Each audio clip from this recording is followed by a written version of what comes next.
오늘 우리에게 주시는 하나님 말씀은 사무엘상 8장 1절에서 9절입니다.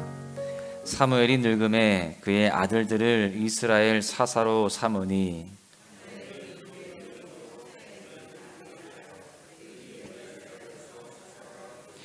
그의 아들들이 자기 아버지의 행위를 따르지 아니하고 이익을 따라 뇌물을 받고 판결을 굽게 하니라. 그에게 이르되 보소서 당신은 늙고 당신의 아들들은 당신의 행위를 따르지 아니하니 모든 나라와 같이 우리에게 왕을 세워 우리를 다스리게 하소서 한지라.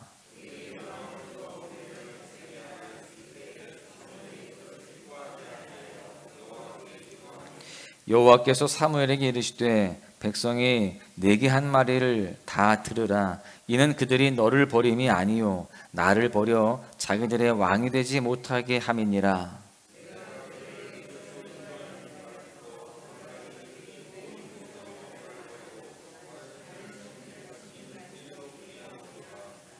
그러므로 그들의 말을 듣되 너는 그들에게 엄히 경고하고 그들을 다스릴 왕의 제도를 가르치라. 아멘. 할렐루야. 사순절 특별 새벽기도회 24일차에 나오신 여러분들을 주님의 이름으로 축복합니다. 계절의 변화를 느끼고 있습니다. 이 계절의 변화 속에서 나도 성장하고 변화되어지기를 소망하면서 이렇게 주님 앞에 나오신 여러분들 모두에게 하나님께서 크신 은총을 베풀어 주실 줄로 믿습니다. 무엇보다 우리를 기뻐하실 뿐만이 아니라 하나님께서 영적 성장을 이루게 하시며 또한 삶의 승리를 허락하실 줄로 믿습니다. 우리는 내 몸이 예전 같지 않다라는 그런 때를 경험하게 됩니다. 우리의 세포는 점점 늙어가죠. 아무리 우리가 젊었을 때 기념비적인 업적을 이룬 운동선수였다 할지라도 결국 모두가요 육신이 쇠하여져가는 그런 전환점을 맞게 되는 때가 온다는 것입니다. 오늘 본문에 보니까 사무엘 역시 마찬가지입니다. 우리가 어제도 살펴보았듯이 해마다 여러 곳을 순회하면서 열심히 사역했던 이 사무엘도 결국 육신의 쇠하여져감을 이제 보게 됩니다. 사실 지금까지의 이 사무엘의 사역을 보시면 굉장한 육체적인 체력이 필요한 그런 사역들이었습니다. 해마다 순회하면서 이스라엘 백성들이 하나님과의 친밀한 관계를 유지할 수 있도록 그렇게 많은 노력을 했었거든요. 그런데 이제 사무엘도 육신이 쇠하여져 가는 것입니다. 오늘 본문은 사무엘의 육신이 변하는 전환점을 말씀하고 있는데요. 사실 이 사무엘의 육신만 변하는 것이 아니라 사무엘상 8장은요 이스라엘 역사의 아주 중요한 전환점도 같이 보여주고 있습니다. 그것은 사사가 통치하던 시대에서 이제 왕이 통치하는 시대로, 즉 사사 시대에서 왕정 시대로 변하는 그런 전환점을 오늘 말씀을 통해서 우리가 볼 수 있는 것입니다. 오늘 보면 사무엘상 8장은 이렇게 시작합니다. 사무엘이 늙음에 이렇게 시작이 돼요. 우리가 사무엘서를 읽고 있는데 지금 7장을 지나왔고 이제 8장이 되었습니다. 그런데 벌써 사무엘이 늙어버렸어요. 왜 벌써 사무엘이 늙었음을 성경이 강조하고 있는 것일까요?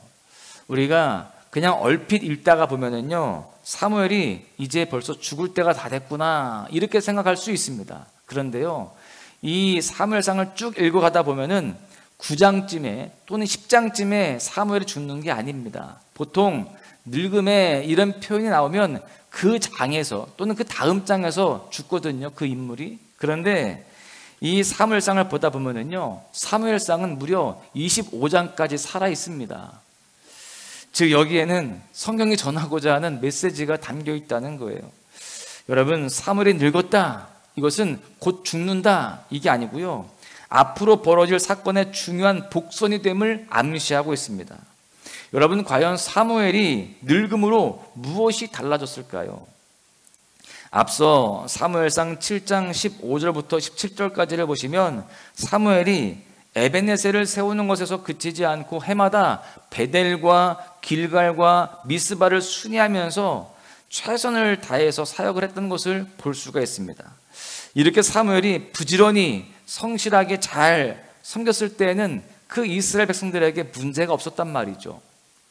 그런데 이제 사무엘이 늙고 그의 육체가 예전 같지 않게 되었을 때 문제가 생깁니다. 사무엘이 육체의 한계로 인하여서 예전처럼 움직이면서 사역할 수가 없게 된 겁니다. 그러자 사무엘이 무엇을 합니까? 도저히 본인의 체력이 안 되니까 1절에 보시면 이렇게 이어 말씀하고 있습니다. 그의 아들 둘을 브엘세바라는 남쪽 지역의 사사로 세웠다는 것을 볼 수가 있습니다. 여기에서 우리는 사무엘이 아들들을 사사로 세운 것에 나쁜 의도가 있는 것처럼 그렇게 여겨질 수 있습니다. 그런데요, 사무엘이 늙었을 때 특별히 브엘세바의 사사로 세웠다라는 것은 단순히 그 자리를 세습하기 위한 목적이 아님을 짐작하게 됩니다. 브엘세바는요, 이스라엘의 남쪽 끝입니다. 너무 먼 지역이에요. 이제 나이가 많은 육신이 쇠하여져 있는 그 사무엘이 그 아랫지방까지 내려가서 그 백성들에게 말씀을 전하고 또 송사를 하고 그들을 영적으로 이끌어 가기에는 너무나 힘들었던 것입니다. 그래서 이제 그 사무엘은요, 아들들을 그곳에 보내서 그 먼 브엘세바의 사사로 세워서 그 백성들을 영적으로 잘 이끌어가기 위한 의도가 있었음을 우리는 알 수 있는 것이죠. 그런데 의도는 그렇게 선했을지는 몰라도 알다시피 여러분, 사사는요, 승계로 이어지는 구조가 아니었습니다. 그리고 무엇보다 내 생각과 내 마음대로 안 되는 게 누굽니까? 내 자식이잖아요. 이처럼 승계가 되었을 때 여러 문제점들이 생기는 것을 이미 우리는 이전의 말씀들을 통해서 알 수 있었습니다. 기드온 때도 그랬고요, 엘리 때도 그랬거든요. 그들의 이 문제는 바로 자녀들, 그 아들들에게 그 자기의 사사 또 제사장의 직분을 승계했을 때 문제가 생겼었습니다. 여러분, 사무엘은 사실 지금 자기의 한계와 또 브엘세바 백성들을 생각하면서 그런 선한 의도로 그렇게 했을 것입니다. 그런데 사무엘의 두 아들들도요, 보니까 결국에 사무엘처럼 거룩하지도 않았고요, 또 정의롭지도 않게 되었습니다. 그들은 뇌물을 받고 판결을 굽게 해서 오히려 역효과가 났고요, 백성들의 원성을 사게 됩니다.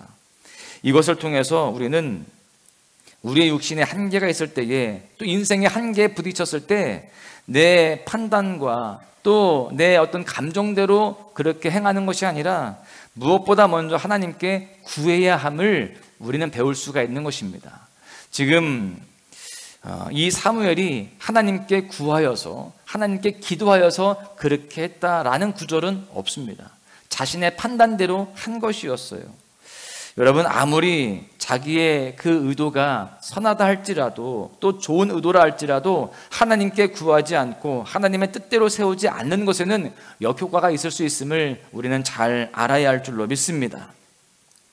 하나님께서 선택해 주시고 인도해 주시는 것, 여러분, 그것이 바로 최선이고 가장 복된 길임을 우리는 알아야 되는 것이죠. 우리의 삶에 하나님께 묻지 않아도 되는 순간은 없습니다. 여러분, 그래서 우리는 매일 아침마다 이렇게 새벽마다 주님 앞에 나와서 기도함으로 주님께 묻고 주님께 의지해야 되는 것입니다.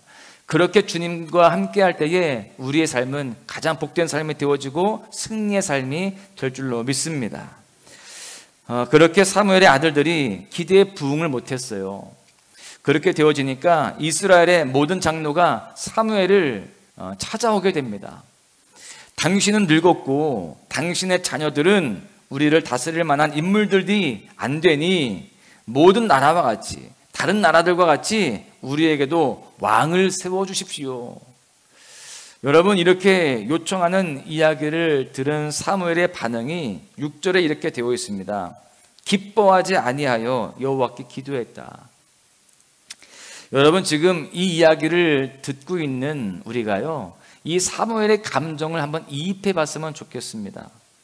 내가 평생 열심히 일을 다해서 수고한 직장에서 또 사역지에서 이제 늙었으니 그 자리에서 내려오시오, 이런 이야기를 듣고 있는 거예요. 그리고 당신의 아들들도 내 마음에 들지 않습니다.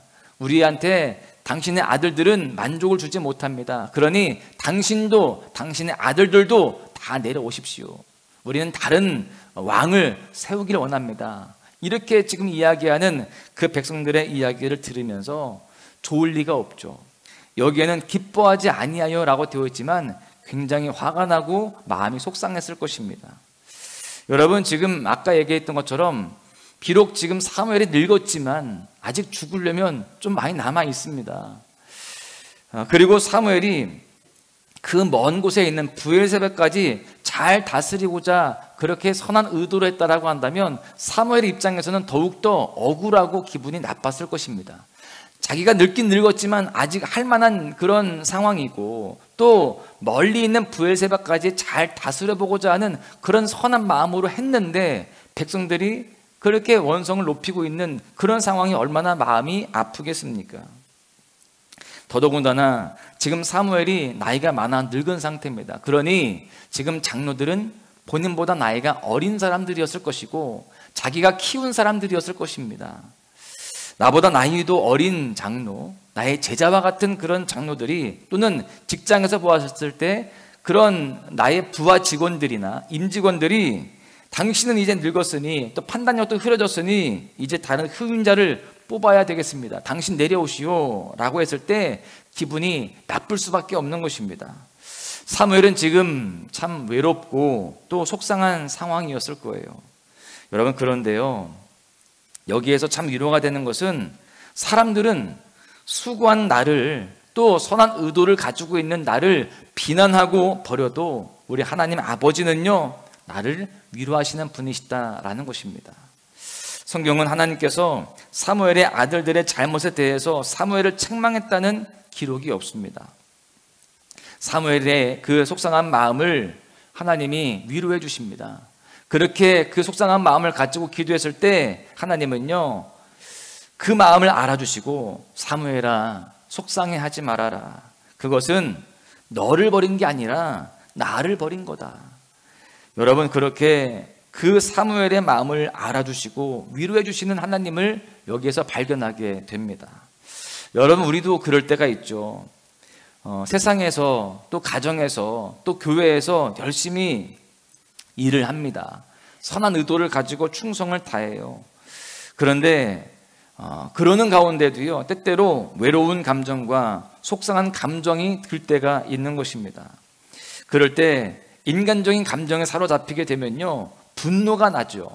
그래서 그것 때문에 자기 스스로도 괴롭지만 다른 사람들에게도 또 안 좋은 모습을 보이게 되고요 그 공동체에도 문제를 일으키는 경우들이 생기는 것입니다.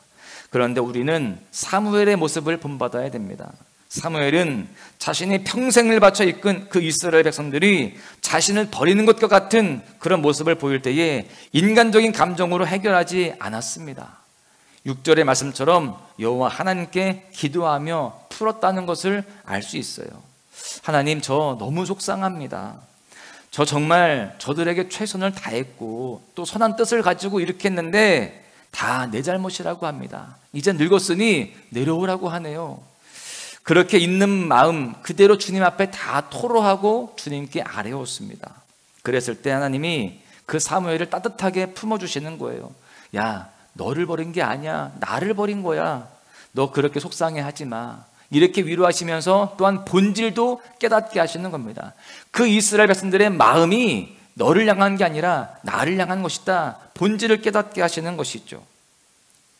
여러분, 우리는 그래서 어렵고 힘들고 외롭고 또 억울할 때에 우리는 무엇보다 기도하며 주님께 아뢰야 할 줄로 믿습니다. 그럴 때 참된 위로를 경험하게 되어지고 그 문제의 본질도 분별하게 되는 것입니다.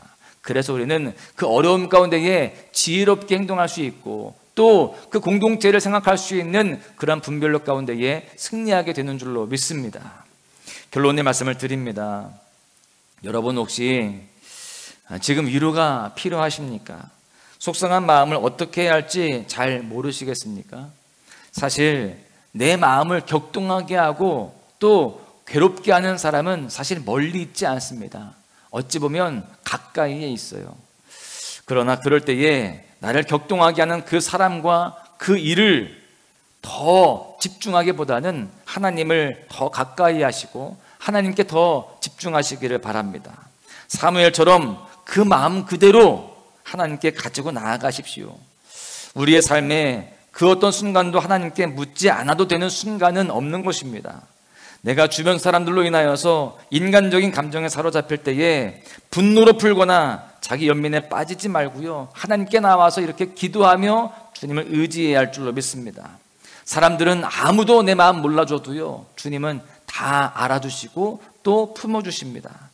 그리고 사람들은 다 나를 버릴지라도 주님은 나를 포기하지 아니하시고 나를 버리시지 않습니다. 오히려 그 문제의 본질을 깨닫게 하시고 우리의 삶의 그 문제를 잘 해결할 수 있는 지혜도 허락하여 주실 줄로 믿습니다. 더 나아가서 그 모든 상황들 가운데에 개입하여 주셔서 합력하여 선을 이루게 하실 줄로 믿습니다. 사랑하는 소망가족 여러분, 바라기는요, 저와 여러분이 이 세상보다 하나님을 더 가까이 해서 이 세상에 줄 수 없는 위로와 평안과 해답을 얻을 수 있기를 간절히 소망합니다.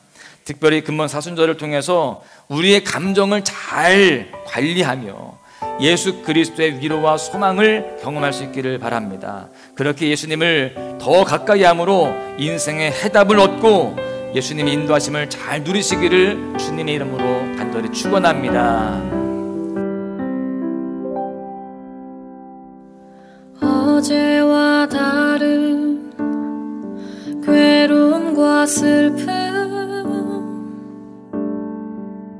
깊은 탄식에 기도할 수 없고, 처연한 내 안에 속사람은 주를 보지만 말하지 못하네. 나를 악한 자로 보지 않고 나의 원통한 그 맘을 아시니, 오직 나의 주, 내 주의 사랑이 나의 속사람을 고쳐주시네. 주의 사랑이 목마름 채우고 주의 위로가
주께서